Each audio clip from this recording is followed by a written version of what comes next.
Good morning. Welcome back to Bookeemonsters. My name is PK. It is Monday again. It is Monday, January the 6th, and we're here to look at the new releases that have been published this week. And on Mondays, we look at cozy mysteries. Before we do that, quick announcements. I don't have any sprints tonight. I don't do them on Monday nights. I apologize. I don't know who is doing the sprints tonight. Is it Stormy? Um, but I will have them tomorrow night. I do them every Tuesday and Thursday evenings at 8 p.m. And they go for 2.5 hours each. And then on Saturday afternoons at 3 p.m. Eastern Time, and they go for 5 hours. So a total of 10 hours of sprinting. Okay. Lena, good morning. PK, how you doing? Hope you're doing okay. And Lena, did you have a good weekend? Isn't that pretty? I thought a nice fresh, you can just kind of smell it even, start to a Monday. It's on Stormy's channel. Okay, Storm reads tonight. And Kim confirms, yes, on Stormy's. Good morning, Kim. Hope you guys had a good weekend. All right, shall we jump into the cozy mysteries?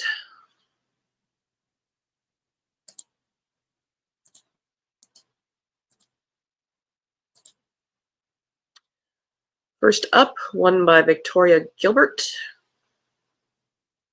Schooled in Murder. This is the start of a new series for her. Jennifer Jen Dalton is an author and an educator at Clarion University in Virginia. She loves her job, but some of her petty coworkers look down on her for writing genre fiction. As members of the English department, they wish to encourage students to pursue higher literary aspirations. When a humiliating confrontation between an uppity professor and one of Jen's students, Mia, escalates, no one thinks much of it until his dead body is found along with evidence incriminating Mia. Jen knows Mia couldn't have killed him, but Mia's suspicious disappearance might as well be a proclamation of guilt. With the sleuthing skills Jen has acquired writing murder mysteries, she's determined to solve the case and clear Mia's name. And I forgot to share the tab. This is the book that I was talking about. We'll give that a moment. Lee says, remote day for our SIP day today at 7:45. Gotcha. Good afternoon, Helen.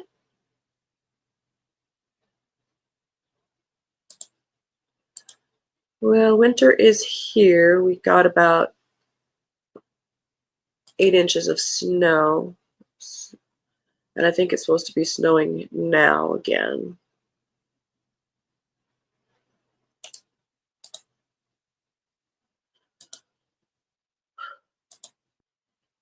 Whipping up worry. So working from home would be great. I'm going to play it by ear today. I have to go in and do payroll, but I might not stay the whole day because this stupid cold.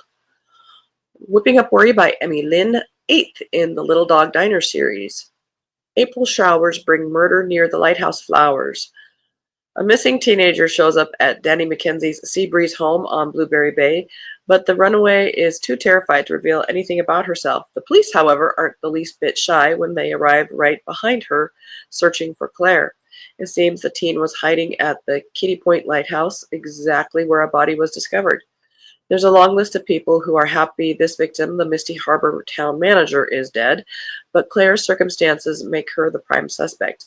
Danny hesitates to bring more drama into her world, but after she learns that Claire is related to a dear friend in Misty Harbor, she agrees to hide the young woman to keep them both safe from harassment or worse. That's not a great idea. But the evidence keeps coming, whipping everyone's fear into a frenzy. Danny, along with her Jack Russell Terrier Pip, jump into high gear to unravel a deadly tangle of greed before another body is found. This time it could be Danny's.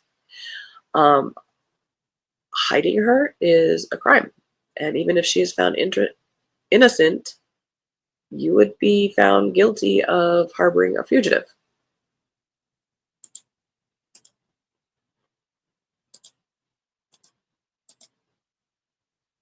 I don't like stupid main characters. A bookstore at Holiday Bay. Elena finished her book on Friday, the 3rd of January. Oh, good job. And you're doing great. Oh, good to hear, too. Emily, we got about 2. Just south of us got 7. And we have teachers who commute in. We were told we could work in the building today, but not until after 10. Okay. Kim, our forecast has gone from lows in teens to lows in 20s. Yeah. Emily, and given I have a 2-hour Zoom meeting at 9 through this afternoon, I'm going to stay home. That's probably a wise idea. This is by Kathy Daly, 6th in the Bookstore at Holiday Bay series. When Lou Prescott bought the bookstore at Holiday Bay, she wanted it to be so much more than a quaint seaside business. She wanted it to be home to the cozy gathering of friends she knew in her heart would come together to share their lives, their hardships, and their victories. In book 6 in the series, Lou is invited by good friend Abby Sullivan to co-host a writer's retreat in an isolated hunting and fishing lodge off the beaten path. There's your big mistake. Isolated. Lou and Abby, along with helpers Georgia and Velma, think they've done everything they needed to do to host the 12 writers for a week of creativity and workshops. But what they couldn't have prepared for was the death of one of the writers during what turned out to be the biggest blizzard in decades. Always prepare for murder if you've solved 5 of them already. Just prepare. Dead Men Wag No Tails by Sarah Fox, 2nd in a Magical Menagerie mystery series. Stupid autocorrect, that was to be this afternoon. Oh, gotcha. And Elena, I'm reading Command and Control by Mark Cameron. Oh, that sounds like a good one. For a small seaside town, Twilight Cove sure has plenty of excitement. Georgie Johansson's return to the coastal haven of Twilight Cove has been a dream come true. She gets to work with Auntie O at the animal sanctuary, has adopted 2 very adorable dogs who have very special abilities, and even has a blossoming romance with the gorgeous farmhand Callum. It's August, and the town is buzzing with anticipation for the annual Dead-Eye Days Pirate Festival. The excitement reaches a fever pitch when long-term resident Jasper, a pirate fanatic, declares he is in possession of a treasure map. However, the hunt for treasure soon becomes a hunt for a murderer when Jasper is found dead, and Georgie is once again compelled to put on her sleuthing hat. With her extraordinary dogs Flossie and Fancy beside her, and Euclid, the mysterious great-horned owl, keeping a watchful eye on them, can she uncover the killer and protect Twilight Cove, or will her curiosity put a bounty on her own head?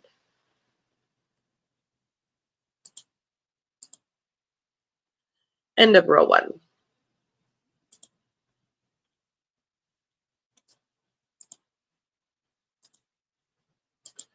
The First Curse is the Deepest.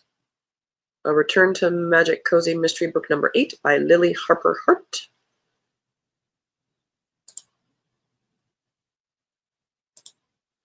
When a young girl goes missing on the way to her bus, Maddie Winters goes searching and finds the sort of mystery she never wanted to uncover. The girl, crying and shaking and talking about a monster, is okay when Maddie finds her. What they discover with the girl isn't, however. When Maddie and her husband Nick were in high school, 3 teenagers went missing. Everybody assumed they fled to Detroit for some fun and never came back, but it turns out they never left Blackstone Bay. The new case seems to coincide with the old case, but nobody can figure out how. Even when Maddie calls in her friend Ivy Morgan to help, there are more questions than answers. Blackstone Bay always felt like a safe place to live. Now Maddie isn't certain. On top of that, her son is having dreams where he's lost in the dark woods. They're the same dreams Maddie is having, the same monsters haunting them both. When the unthinkable happens and another girl goes missing, the clock starts ticking. Can Maddie save the day, or will the past ruin the present all over again?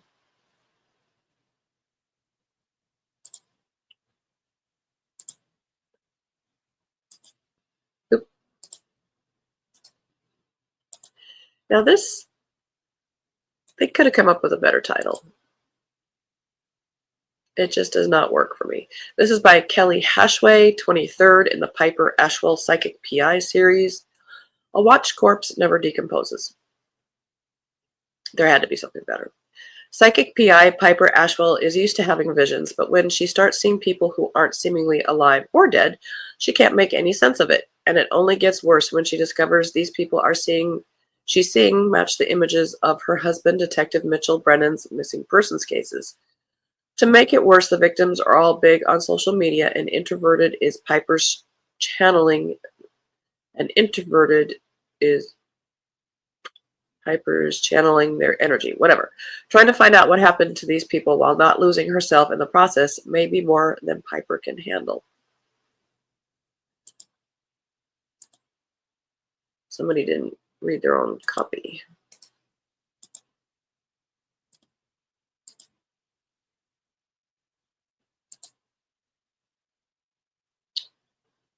Death Among the Stitches by Betty Hechtman, a new series, a Crochet and Crumpets mystery series. Meet Annie Hart, newly inherited yarn and tea shop owner and reluctant amateur sleuth. Annie Hart, daughter of Brian Hart, talent agent to the stars, spends her life getting roped into whatever new task her father needs her to do for his VIP clients. So when she inherits a yarn shop in the small Indiana town of Franklin, she is curious to see what it feels like to have something that is solely hers. But when her arrival is greeted by the local law enforcement, Annie senses things are not quite as they seem in this idyllic town.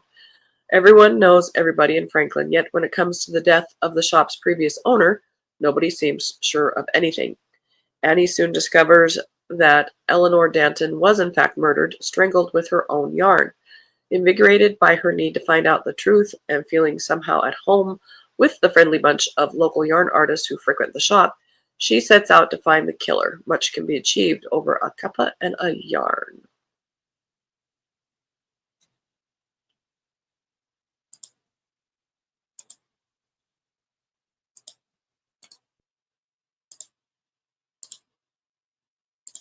Murder at First Light, fourth in the Modern Midwife Mysteries series by Christine Knapp.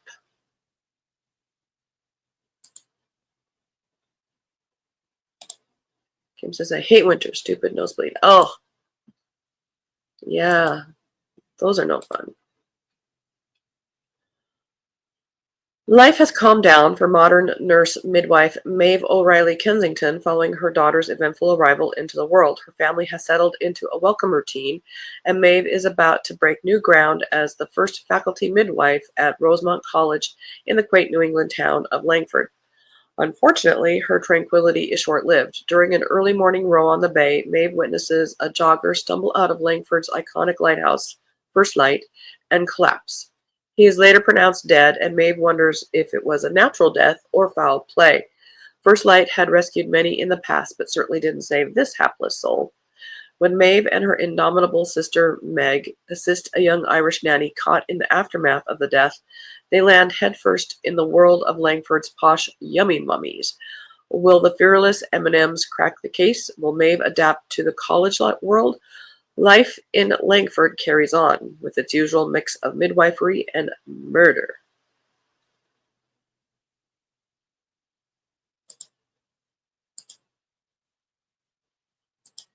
End of row 2.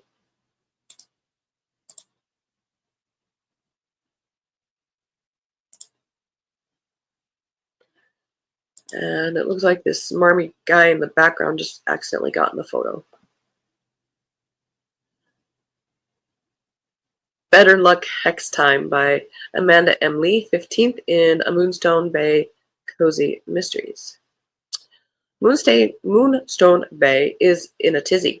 Not only has a new village been discovered, it was hidden by magic for hundreds of years, but family members long thought dead are back and infiltrating lives that had changed in their absence.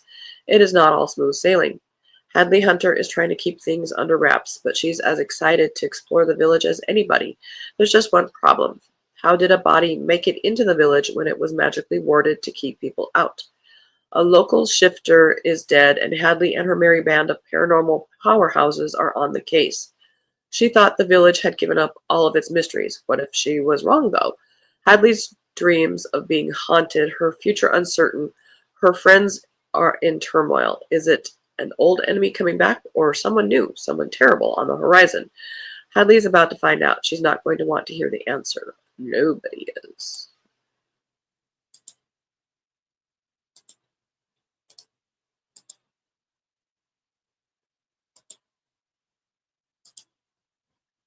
Death in the Hills by Kate Wells, fourth in the Malvern Mysteries.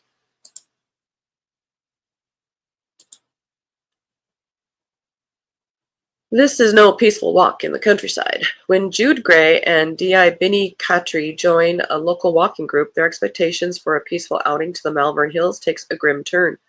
Arguments abound, and the hike ends in tragedy when one of the walkers is found dead in her car. Initially ruled as an accident, Jude's instincts tell her there's more to the story. As Jude and Binny dig deeper, they uncover tensions and secrets within the group. From hidden affairs to long-standing rivalries, it becomes clear this death was no accident. With each revelation, the danger grows. Can Jude and Binny unravel the mystery before the killer strikes again?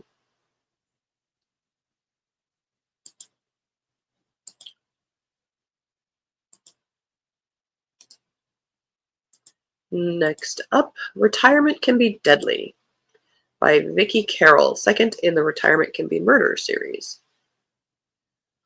One of Peachtree Valley's favorite persons, the town librarian, has been found murdered, but the victim's grieving family doesn't trust the new police chief to get to the bottom of this crime. The ink is barely dry on Helen's PI license or the new Rogers, Adams, and Brown private investigation sign on her door, and already she's had a high-profile case land on her doorstep. She and her associates are eager to dig into the details, but none of the clues are adding up to anything that makes a lick of sense. Even Dixie and Kirk, the newest additions to the team, find themselves hitting brick walls out in the field. That is, until they butt heads with members of a new church in town that turns out to be a cult in disguise. Is this the missing piece of the puzzle they need to break open the case? The only way to find out is to beat the worshippers at their own game, a strategy that could bring Helen and her boyfriend Ted closer or tear the entire firm apart.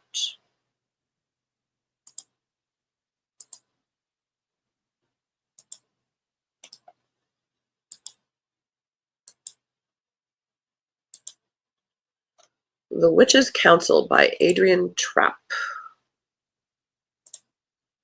Eighth in the Osprey Cove Mystery series.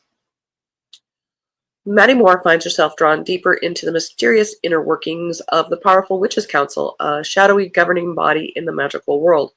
As secrets begin to unravel and alliances shift, she becomes embroiled in a web of political intrigue, facing powerful factions that will stop at nothing to protect their interests. When a shocking death shakes the council to its core, Maddie realizes that the stakes are higher than ever, and that danger may be lurking closer than she ever imagined. As tensions rise both within the council chambers and in her personal life, Maddie struggles to balance the demands of her magical responsibilities with the fragile relationship she's trying to hold on to. With time running out, she must navigate the hidden agendas and ancient prophecies that threaten to unravel everything she holds dear. And it looks like everything in her world is purple. End of row 3. Connie Shelton has a new one. 23rd in the Charlie Parker series. Deceptions Can Be Murder. Charlie and Drake attend a gala event for the helicopter industry where an old friend of Drake's presents Charlie with a mystery to solve. One of his company vehicles has gone missing. Charlie is puzzled as to why he didn't report it to the police or his insurance company, but must admit the fat retainer he pays and the obvious success of his business overrides her initial concerns. When the van is found in an empty field near the small town of Santa Rosa, New Mexico, it would seem the case is closed. But rather than solving the mystery, the questions only become more complex. The leads take Charlie across the state, and she has no way of knowing that several lives will hang in the balance before she figures out this one.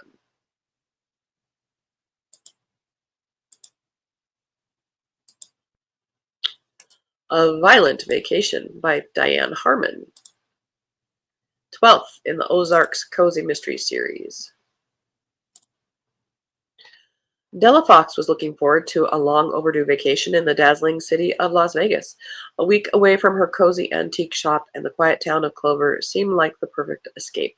But when Della and her sister Sophia check into their hotel, they soon find themselves entangled in a web of intrigue, mystery, and danger.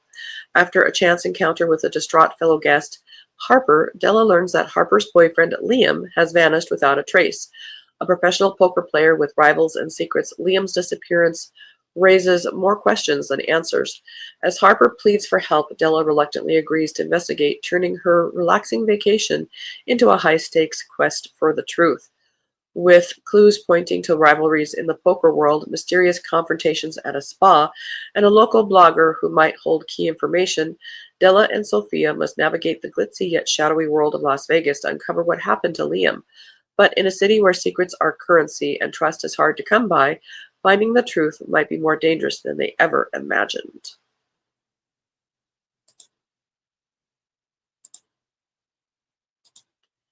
And I think we have time for one more. So close. The Taverna Affair by Joanne Pence, 7th in the Cook and Inspector mystery series. While would-be chef Angie Amalfi nervously awaits her engagement party with her swoon-worthy fiancé, homicide inspector Pavo Smith, her clueless neighbor Sam finds himself swept into a whirlwind romance with a mysterious woman. Before he knows it, his quiet life is in a complete upheaval. As if that weren't enough, Angie's fiancé and her father are forced to work together to solve a mystery on their own, one they fear Angie or her mother learning about. But then, as murders happen around the Greek taverna where Stan met his lady friend, and as the murders shift closer to home, Angie's got to solve a crime messier than her mother's famous spaghetti sauce, and somehow still get through her engagement party without a full-blown family meltdown. Will she save Stan's love life, her parents' marriage, maintain her sanity, and still pull off the engagement party of the year? Don't miss the next mouth-watering chapter, blah, blah, blah. This is an updated version of the mystery courting disaster. Looks like she made some changes, maybe.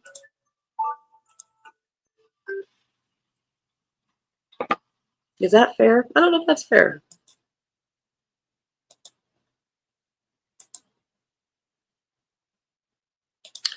Ken says, have a great day, y'all. I appointment this afternoon. Oh, good. It's just a checkup, hopefully.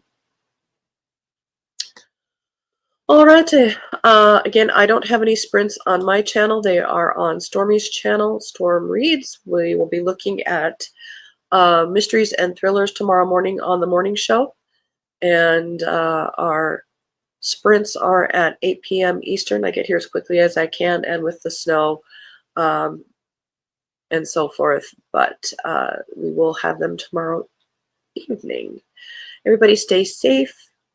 Be warm. If you're in a place where it's winter like here, read good books, and as the banner says, don't be a bookworm, be a bookie monster. Nom nom nom. Have a good day, and God bless.